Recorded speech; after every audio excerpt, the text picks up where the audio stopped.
Good morning. Welcome back. I hope everybody has been doing okay getting through some of these little snowmageddon situations here. I know Sunday, a lot of you got a little bit more snow than I did.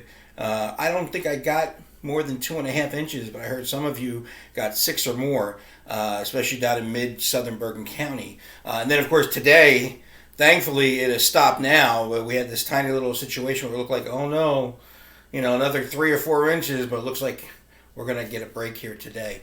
Want to go ahead, I want to talk about some of your answers to the listening exercise, because this is one of the things I really, as much as anything, about being in a classroom and having classroom discussions, I really miss this chapter, not being able to have this discussion in class, especially because for many of you, almost everybody, it's, when I talk about, taking notes when you're talking with a best friend, a lot of you just say, oh, that's just incredible, it's impossible. I don't blame you for thinking that, because it's a brand new idea, okay?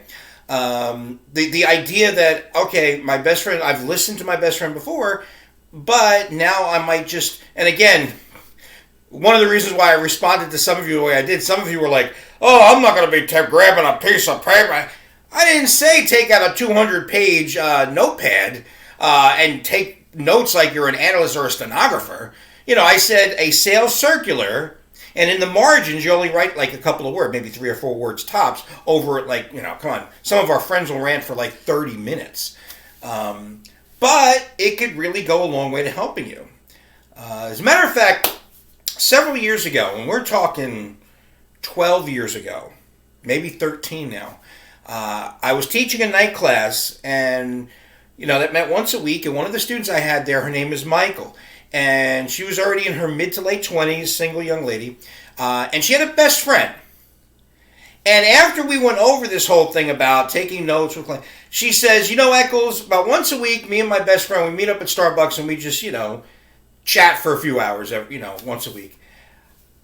I'm not necessarily in agreement with you on this, but I'm going to give it a shot. And sure enough, one of those, somebody must have been looking down upon me.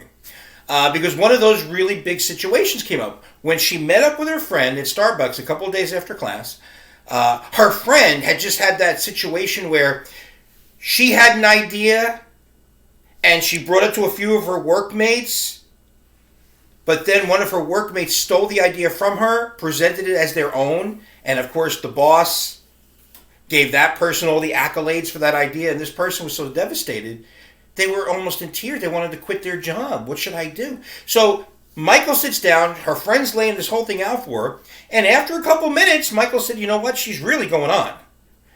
She grabs one of those little brown napkins in Starbucks, turns it over so you don't paint on the green guy. And then she starts to write down 2 or 3 words. Now, her friend did ask her, what you doing? And she explains, listen, you're going to go on for a while. I just want to write down a couple of words just so when I come back. And sure enough, Michael came back to class the next week. She said, Eccles, I'm still not all in agreement with you, but I do think that when she finally said, so what do you think? I gave her the most complete answer possible. And that's what taking notes is all about, is helping you to remember. Whether it's, you are a court stenographer, or you're an analyst, a psychologist, or especially with your best friend. And again, when I said take notes, I didn't say, break out the 500-page binder, all right, the 5-subject binder. I'm just talking about, here. As a matter of fact, I have one right here. Sales circular. And you take the little margins, maybe something in here, and you just write down 3, maybe 4 words. That's all I was saying. And it could go a long way to helping you to give the best answer possible, helping you to remember what was said, especially because in those situations, I know it's your best friend and you want to give them one-on-one attention, but whether it's in a classroom or one-on-one with your best friend, listening is still listening. And you want to make sure you give that. But yeah, there were no right or wrong answers. I did jibe a couple of you. Some of you were pretty funny with some of the things that you said, like, this is impossible, it's inhumane, or, there's some of you, like, indifference, or, it was just hysterical. But, again, it wasn't like it was a wrong answer, because this is a novelty idea to many of you. So, but yeah, I've actually had speaking of a night class, if you had this at night with me, hold on, I might have to sneeze. And I'm not going to pause. Okay, there we go. No, here it comes. This is because I took some neosynephrine. Okay. Neosynephrine? All right. No, I wasn't snorting cocaine. Although I tell you what, I look at the snowbanks outside, I'm like, this could be a Pablo Escobar dream here.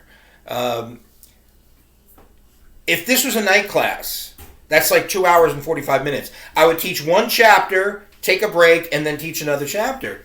So when I would have the listening chapter first, and we would have this discussion, sometimes this discussion, we would discuss this scenario for the whole second hour and would not even get into the other chapter.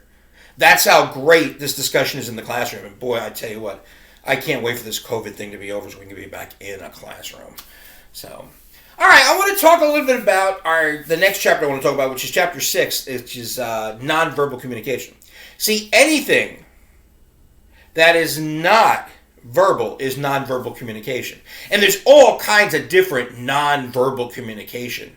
Okay? For example, I think I gave you that one example in chapter 1 where, you're coming in late, you're 17 years old, and you think you're sneaking back in, and then your father's standing there like this. Yeah, no words need to be said. The message is being clearly communicated to you. And there are things, and sometimes we call them emblems. Emblems are, a way of communicating non-verbally body movements that don't need a verbal translation. So if I was supposedly going to, say, trip and fall, and you ask me, you say, hey, Eccles, you okay? And I give you one of these. Now, typically the thumbs up tells you I'm okay. What you don't do in that situation is say, all right, you've got a spasm in your thumb, but you didn't answer my question. Are you okay? No. Usually a thumbs up means okay. I know they got that remake coming out of Top Gun, Tom Cruise and Top Gun. But the original Top Gun, dun, dun, dun, dun, as Maverick is in his jet and he's F-14, he's ready to go take off and get all those Soviet planes. And the guy outside the plane says, you ready to go, Mav? And he goes, dun, dun, dun, dun. And he salutes him, and then Maverick goes out and shoots down all the Russians. That thumbs up, typically is what we call an emblem. And there's all kinds of other different emblems. Let's say, for example, you say something to somebody, maybe they didn't hear you. They might go something. Just that is communicating, I can't hear you. Okay? Or if somebody wants you to get to the point. All right? These are all different type of emblems. But what's funny is, and they actually I don't know if they talk about it in this textbook. I know you talked about it in another textbook I used. You got to be careful based on cultures what emblem you use. Okay? I'll never forget one of the emblems I used to use all the time in class was one that was always used by my all-time favorite stand-up comic, Rodney Dangerfield. Now, Rodney Dangerfield's whole shtick was, no respect. I got no respect at all. Kid comes in the room the other night and says, Mommy, the house is on fire. She says, shut up, you wake up Daddy. Hey, no respect. That was his whole shtick. He gets no respect. So what he would do is at the end of his shtick, at the end of his routine, he'd say, just one day, you just, say, hey, Rodney, you know what, you're okay, Rodney, and you give me one of these, hey, one of these, you're okay. And of course, this means okay, Matter of fact, one of the most iconic figures or pictures from a film is Eddie Murphy in one of his biggest box office hits, Beverly Hills Cop. The one that really put him on the world stage is after one of his partners towards the end of the movie apprehends a criminal, and he's like, "Hey, way to go, good job." So that always meant okay. Well, I'm doing this in class one day, and there's a young lady in the back of the room. She's originally from South America. And she's kind of looking at me, and then she suddenly starts to raise her hand because I'm saying, yeah, this means okay, and, okay. And she says, that doesn't mean okay. What are you talking about? This means okay. Rodney Dangerfield, she said it's okay. She says, you do that to my brother, he'll cut you. And I'm like, Consuelo, what are you talking about? And she told me that in some parts of South America, and I also learned later on in parts of Eastern Europe too, this means something different. Or actually, if you do it this way, and it's not just in South America or Eastern Europe, but for anybody who knows, the second most popular language class to take at Bergen. Number one, of course, is Spanish. Number two is American Sign Language. Now, to give you an example, there's an old movie. It came out in the mid-90s. Some of you may have seen it before. It's called Mr. Holland's Opus. Now, what it's about a musician. He's 30 years old. His band's just broken up. He's got a pregnant wife, and it's 1965. He's not sure what he's going to do to make money. So he takes a job as a high school music teacher, thinking, I'll do this for a couple of years, then I'll get back on the road with the band. But then, of course, his son is born. And then, of course, he has to get a house instead of the apartment that he and his wife have for this, as the child. And then, when the child is about 2 years old, and this is a big part of the movie, they realize the child is deaf. So here it is, this guy's a music teacher. Music is everything, and yet now he has a son who's deaf. Well, now let's shoot to, it's 1980. The child is 15 years old. And the father comes home, and he's really depressed, and the son signs to him and says, what's the matter? And the father signs that, well, someone has died. And the son just goes, you mean? And he says, no, it's not funny. It's not funny. And then he says, well, who was it? And then he spells out the name, John Lennon. And then he says to his son, now you wouldn't understand. Well, then the son explodes. He's like, well, what do you mean I wouldn't understand? You don't think I don't know who John Lennon is? You think I don't know who the Beatles are? I mean, you're my father. I know what music is to you. You think this wouldn't be important to me? And then he does this. So as he walks out of the room, the father looks at the mother and says, what does this mean? And she just looks at him and says, asshole! And I'm thinking, I couldn't believe I didn't remember that. I'd seen that movie long before I taught the class that Consuelo was in, and didn't realize that, in one of your chapter, the nonverbal chapter, in one of the textbook, and maybe it's not yours, but it's another one, where they actually talk about that. Like different cultures, your different nonverbal emblems could mean different things. So be careful the next time you're doing one of those. But there's actually nonverbal body movements that actually have a verbal translation, where you actually take the nonverbal body movement and you accompany a verbal message. You almost like paint a picture of the verbal message. Now, what that's called, these are called illustrators. Okay? For example, a great illustrator would be someone, someone who likes to go fishing? Yeah, if they've had a really good fishing day, how do they describe it? They don't do it verbally, do they? Let me tell you something. I got a sucker like this. 85-foot bluefish off the coast of Belmar. And I mean, I fought this thing like for 20 minutes. Absolutely. Anybody who's had a great fishing day can't just verbally tell you about it. They must illustrate it for you. Okay? They have to do that. Or I'll tell you another great example. I saw it this morning. Every morning. Once, twice, two different people. I see people using illustrators every morning. Who am I talking about?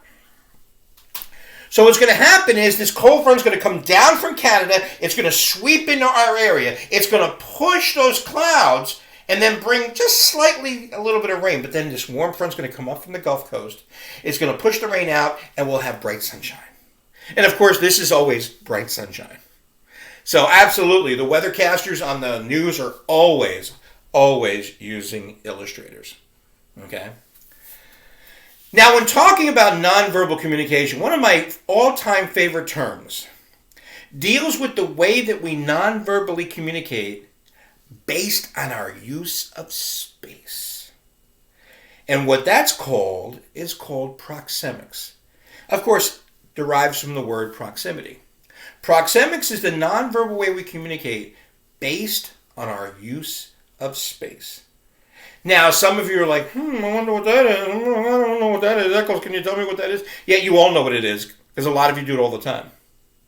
Let's say, for example, you take the bus. You're getting on the bus. You got two seats over here. You sit down in the one seat. What do you do with your bag? You put it on the other seat. Now, you're not saying a word. But if you are communicating quite loudly a very clear message, and if you were to verbally If you were to verbally express that message, you'd be saying, your attention please on the New Jersey Transit bus. I don't want none of you all sitting next to me. See that bag? That bag stays there. Do not sit next to me. You're ugly, you smell, you stink. Do not sit next to me. Now, you don't say all that.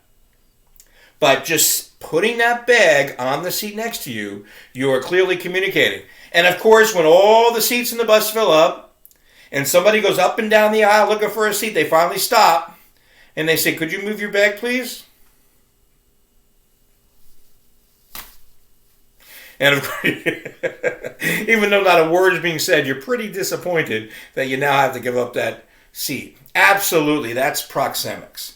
Okay. One of my other favorite situations is, it's been a long time since I had to use a laundromat, but when I did, I used to like to go in, and it was always fun to watch people in the laundromat. Because, boy, I tell you what, when you talk about proxemics, communicating non-verbally based on your use of space, okay, people would get over to where the folding table was, and they'd put their detergent here, their bleach here, their cigarette case here, and their cell phone here. And, of course, what have they done is they're marking their territory. Like, this is my space for folding my clothes. Do not interfere. All right. Now, in your chapter, they talk about this, and they use the word territoriality. Now, where do we usually know territoriality? Yeah, our dogs. Some dog comes walking down the front walk, and they they pee on your front lawn.